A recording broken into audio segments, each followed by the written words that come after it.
was he aware at the time that Don Jr. had a meeting that was based on the pretext that he would be promised information that was negative about Hillary Clinton when he suggested that the statement only say that the meeting was primarily about Russian adoption policy? Like I said, the statement that was issued was true and there were no inaccuracies in the statement. I think what the bigger question is, everybody wants to try to make this some story about misleading. The only thing I see misleading is a year's worth of stories that have been fueling a false narrative about this Russia collusion and based on a phony scandal based on anonymous sources.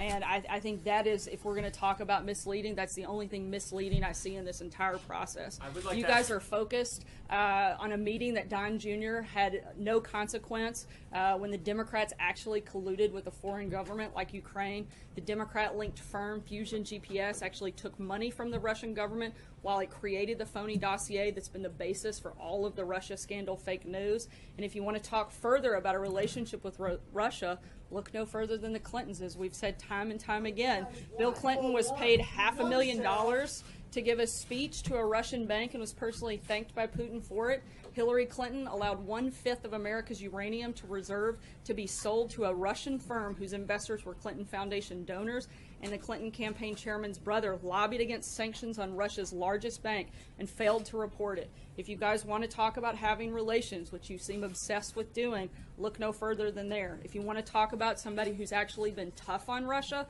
look at President Trump. He wants more fracking, more coal, more energy, a stronger military, a stronger defense. Those things aren't good for Russia. I think the distinctions are very clear, and you guys want to create a narrative that just doesn't exist.